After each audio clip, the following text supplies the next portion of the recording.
কোরবানি এমন একটা আমল যে আমলটি নবী করিম সাল্লাল্লাহু আলাইহি ওয়াসাল্লাম কখনো ছাড়েননি। মদিনায় আসার পর কোরবানির আমলটা তিনি কোনো বছর ত্যাগ করেননি। প্রতি বছর জিলহজের 10 তারিখে তিনি কোরবানি করতেন। এই জন্য কোরবানি আমলটির গুরুত্ব অপরিসীম। আলহামদুলিল্লাহ আমাদের সমাজে মানুষ ব্যাপকভাবে কোরবানি করে। কোরবানি ফজিলত খুব বেশি না করলেও মানুষ কোরবানি করে, নামাজিও করে, বেনামাজিও করে। কারণ কোরবানি একটা মজাদার ইবাদত, কোরবানি একটা আনন্দঘন ইবাদত। এটাতে ফ্রেশ গোশত খাওয়া যায়, গরু জবে ছাগল জবে করে উৎসব করা যায়, আনন্দ হয়, ভালো লাগে আর কি। এই ভালো লাগা মিষ্টি সুন্নতের মতো আর কি। তো এটার জন্য খুব বেশি ওয়াজ না করলেও মাশাআল্লাহ মানুষ করে। তো এই কোরবানির আমলটাতে বিশেষভাবে 3টা দিক যদি আমরা লক্ষ্য করি তাহলে আমাদের কোরবানিটি অর্থবহ হতে পারে। আর এই 3টা বিষয় যদি গাফিলতি থাকে, ত্রুটি থাকে, যেগুলো ব্যাপক হারে আমাদের সমাজে আছে, কোরবানিতে 3টা ত্রুটি বেশিরভাগ কোরবানিকারী মানুষের মধ্যে আছে। এই ত্রুটিগুলো যদি থাকে তাহলে সেক্ষেত্রে কোরবানিটা নিছক পশু জবে আর গোশত খাওয়াই হবে, ইবাদত হিসাবে পরিগণিত হবে না, বরং কোনো কোনো ক্ষেত্রে সওয়াব তো দূরের কথা, কোরবানি করে টাকা খরচ করে উল্টা গুনাহও হতে পারে।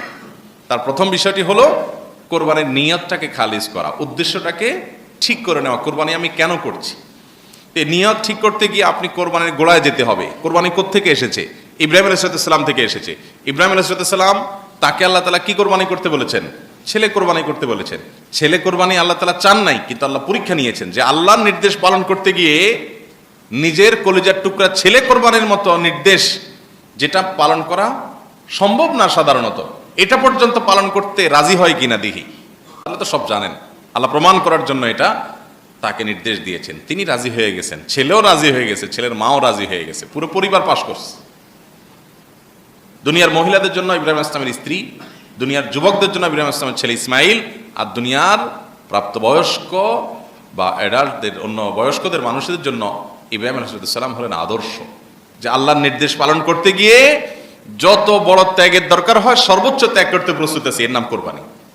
এর নাম, সেখান থেকে কোরবানি এসেছে। এখন আমরা তো পশু, এটা আদত অভ্যাস, এটা কারণে কোনো সওয়াব হবে না। কোরবানি যদি আপনি গোশতের উদ্দেশ্যে করেন যে আমি ফ্রেশ কিছু গোশত ফ্রিজজাত করব, সঞ্চয় করব, সংগ্রহ করব, আহরণ করব, তাহলে এটা গোশত খাওয়ার উৎসব হবে, ইবাদত হবে না। আপনি একটা পশু আগে থেকে নিজে পালবেন বা যথেষ্ট আগে থেকে কিনবেন, এটাকে ঘাস খাওয়াবেন, নিজে লালন পালন করবেন, একটু মায়া হবে, আদর হবে, এটাকে গোসল করাবেন। এরপর যখন আল্লাহর সন্তুষ্টির উদ্দেশ্যে সেটাকে জবে করবেন, আপনার কষ্ট লাগবে, আপনার খারাপ লাগবে, আপনার বাচ্চাদের খারাপ লাগবে, ফ্যামিলির সবার খারাপ লাগবে। এর মাধ্যমে আল্লাহর সন্তুষ্টি অর্জন করতে গিয়ে, আল্লাহর নির্দেশ পালন করতে গিয়ে অনেক নিজের কামনা বাসনাকে এইভাবে জবাই করা শিখতে হবে।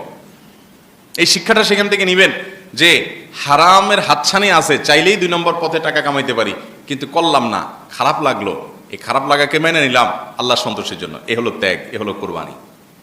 সেই স্যাক্রিফাইসের শিক্ষা এই কোরবানি আমাদেরকে দেয়। বিধায় উদ্দেশ্যটাকে ঠিক করতে হবে।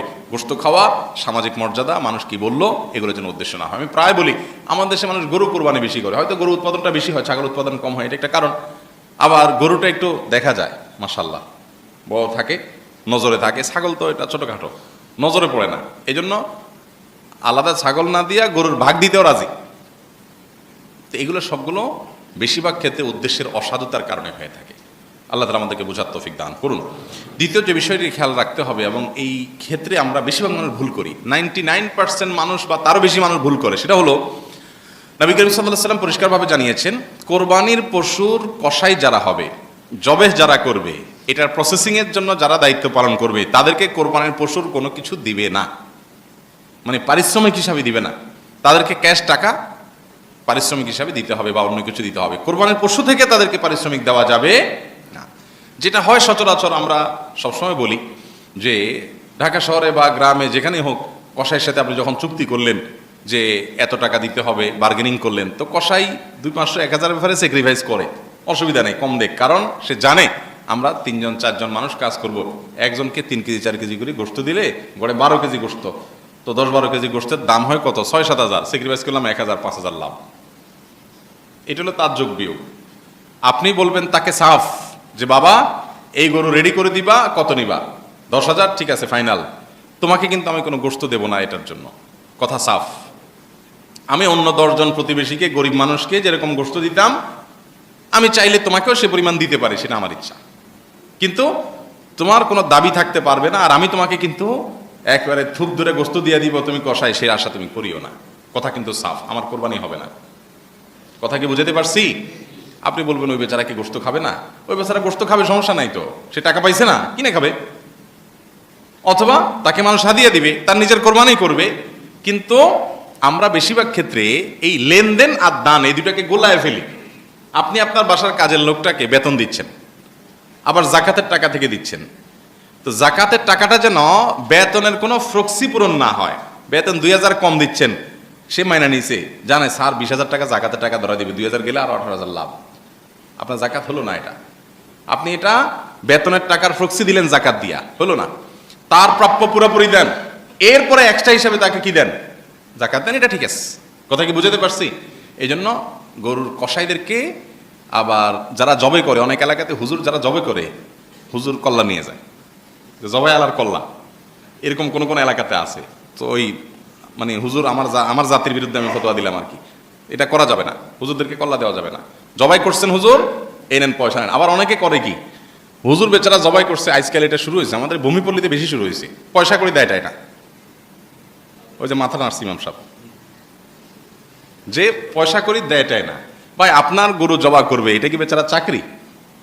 এটা তো তার মানে নিজস্ব উদ্যোগে কাজ। আপনি তাকে 200, 300, 500 যা আপনার কুলে অন্তত কিছু একটা দেন। বেচারাটা চুরি কিনছে, চুরি ধার দিছে, পরিশ্রম করছে, আপনি তাকে পারিশ্রমিক দিবেন, হুজুরের সালাম দিয়ে দেয়। তো এরকম লোকেরে আপনার পশু জবাই না করে তারা ধরা উচিত।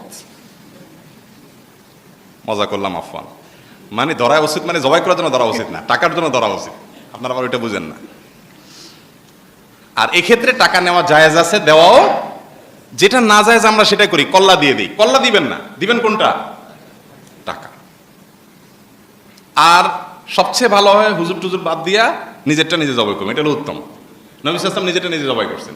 এখন আপনি বলবেন হুজুর জবাই করবো কেমনে? খুব সহজ। আপনার সাধারণত গরুর কান ধরলে, কানের আগা যেখানে এসে পড়ে, কানটাতে ভেঙে দিলে গলাতে ভালো করে টান টান করে ধরলে, ওখানে বিসমিল্লাহ করে ছুরি চালন করলে চলে যাবে, জবাই হয়ে যায়। কণ্ঠনালী, শ্বাসনালী, দুই পাশে দুইটা সরু নালী আছে, এই নালী কাটা গেলেই জবাই হয়ে যায়। আপনি দেখতে পাবেন, খুব সহজ। ছুরিটা ভালো করে ধার দিতে হয়, ধার দিয়ে জবাই করবেন ইনশাআল্লাহ। তো যাই হোক, আপনার কসাইকে বা এদেরকে আপনার কোরবানির পশুর কোনো কিছু দেওয়া যাবে না, এটা একটা গুরুত্বপূর্ণ বিষয় যেটা আমরা ভুল করি। আর 3 নম্বর হলো কোরবানির পশুর মল, মূত্র এবং রক্ত, বিষ্ঠা, এগুলো যেন সমাজের মানুষের কষ্টের কারণ না হয়। সমাজ যেন নোংরা না করে, পরিবেশ যাতে নষ্ট না করে।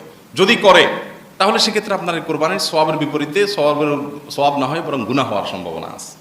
বিশেষ করে শহর অঞ্চলে তো বটে, গ্রামেও আপনার দেখা যায় কোরবানি ঈদের পরে 2-4 দিন পর্যন্ত হাঁটা চলা যায় না। ঢাকার কিছু কিছু জায়গা আছে, যেমন আজিমপুরে আছে, ইরাকি মাঠ, এরকম আরও অনেক জায়গা আছে। মানে পুরো এলাকার মানুষের মাঠে সব গরু নিয়ে আসে, জবাই করে গরুর রক্ত টক্ত সব ফেলে টেলে দিয়ে গোশতগুলো বাসানে চলে গেছে। আমার কোরবানির গরু, এটার আপনার পেশাব পায়খানা, এটার মল মূত্র, এটার রক্ত, ময়লা, পেটের বুড়ির ময়লা, এগুলো সব আমি যত্র ফেলে দিয়ে চলে গেলাম। আর পরিবেশ নষ্ট হয়ে গেল, মানুষের স্বাস্থ্য খারাপ হলো, মশা তৈরি হলো, মানুষ নাকে হাত দেওয়া লাগলো। তাহলে তো এটা ইবাদত হলো না। ইবাদত, মানুষকে কষ্ট দিলে সেটাকে ইবাদত না গুনাহ হয়? তো গুনাহের কারণ হবে। এই জন্য আপনার কোরবানির পশুর একটি ফোঁটা রক্ত, একটি ফোঁটা পেশাব আপনার প্রতিবেশী, রাস্তাঘাটের চলাচলকারী পথচারী কোনো মানুষের যেন কষ্টের না কারণ হয়। এই বিষয়টা আমাদেরকে খেয়াল করতে হবে। 3টা বিষয় খেয়াল করলে ইনশাআল্লাহ আমাদের কোরবানি আশা করা যায় অর্থবহ হবে। এছাড়া কোরবানি সম্পর্কে আমাদের আসলে অনেকগুলো কমন জিজ্ঞাসা আছে। আশা করি সামনের সপ্তাহে আবার ইমাম সাহেব আলোচনা করবেন, সেখানে আপনারা বিস্তারিত শুনতে পারবেন। আল্লাহ তাআলা আমাদেরকে সহি এবং শুদ্ধভাবে উত্তম রূপে কোরবানি করার তৌফিক দান করুন। আমরা প্রতিটি আমলকে আল্লাহ তাআলার সন্তুষ্টি অর্জনের জন্য করব। কোরবানি করার আগে আবার রিয়েলাইজ করব, রিথিঙ্কিং করব, আমি কেন কোরবানি করছি, নিজেকে একটু জিজ্ঞেস করে ওটার উত্তরটা নিয়ে তারপরে সামনে চলব। আল্লাহ তাআলা আমাদের সবাইকে সেভাবে কোরবানি করার তৌফিক দান করুন। কোরবানি ঈদের দিনে যে সুন্নাতগুলো আছে সেগুলো বিশেষভাবে আমরা যেন মানার চেষ্টা করি, সেটাও আল্লাহ তাআলা আমাদেরকে তৌফিক দান করে। ঈদুল আজহার দিনের সুন্নাতগুলো এক নজরে বলে দেই 1 মিনিটের ভিতরে। 1 নম্বর সুন্নাত হলো ভোর রাতে তাড়াতাড়ি ঘুম থেকে উঠা, ফজর নামাজ মহল্লার মসজিদে পড়া, ঈদগাহে আগে আসা। এগুলো সবগুলো ঈদের দিনের গুরুত্বপূর্ণ একটা কাজ।